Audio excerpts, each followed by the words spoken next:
So hello বন্ধুরা, আশা করি তোমরা সবাই ভালো আছো।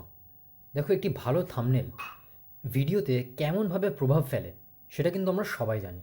কিন্তু একটি ভালো থাম্বনেলে কী কী বিষয় থাকা দরকার, কী কী বিষয় আমাদেরকে নজর দেওয়া দরকার, সেটা কিন্তু আমাদেরকে জানতে হবে, ধীরে ধীরে শিখতেও হবে এবং সেটা অ্যাপ্লাই করতে হবে।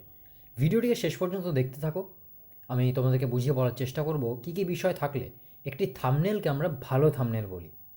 এবং শেখার ইচ্ছা থাকলে অবশ্যই চ্যানেলটিকে সাবস্ক্রাইব করে রেখো। দেখা হতে থাকবে। দেখো, সবথেকে তো প্রথমে বলবো আমি যে থাম্বনেলটা যেন ভিজিবল হয় সবার পক্ষে, অর্থাৎ কালারগুলো খুব বেশি যেন চোখে না লাগে এবং এমনও নজর রাখতে হবে যেন চোখে ধরা পড়ে। দুটো দিক বললাম, একটা হচ্ছে চোখে না লাগে, বিরক্তি না লাগে, এবং আরেকটা হচ্ছে অ্যাট্রাকটিভ, অর্থাৎ চোখে যেন সবার সহজেই পড়ে যায়। এমন একটি থাম্বনেল বানাতে হবে আমাদেরকে।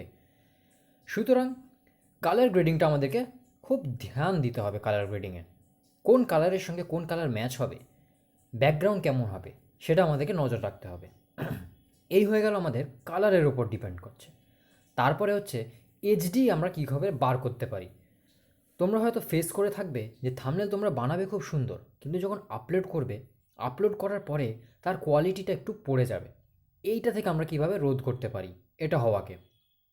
এর জন্য আমাদেরকে পিক্সআর্টে যদি আমি বানাই, ধরো পিক্সআর্টে আমি বানাচ্ছি থাম্বনেল, সেখানে আমাদেরকে রেশিওটা একটু বাড়িয়ে দিতে হবে, অর্থাৎ পিক্সেল ডেন্সিটির রেশিও আমাদেরকে বাড়িয়ে দিতে হবে। 16:9, 16:9 থাকবে। কিন্তু ওটা তোমরা যদি পিক্সআর্টে করো, ইউটিউবের যে চ্যানেল ব্যানার তোমরা ওটাই রাখবে। অথবা যদি তোমরা চাও কাস্টমভাবে তোমরা তৈরি করতে পারো, 1920:1020 বা 1080 এমন তোমরা রাখবে। 16:9ই থাকবে এবং সেটার পিক্সেল ডেন্সিটি কিন্তু খুব ভালো হবে।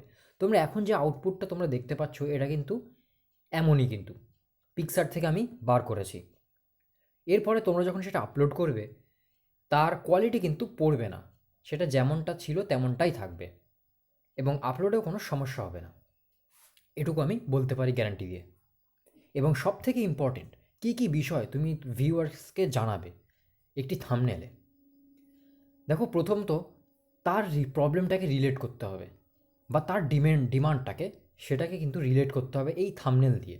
সুতরাং যে কিওয়ার্ডগুলো তোমরা দেবে থাম্বনেলের মধ্যে, সেটাও কিন্তু সেই রিলেটেডই হতে হবে, যার ফলস্বরূপ তারা কিন্তু অবশ্যই ক্লিক করবে, কারণ তারা বুঝছে যে আমার এই সমস্যাটি এই ভিডিও থেকে সলভ হতে চলেছে।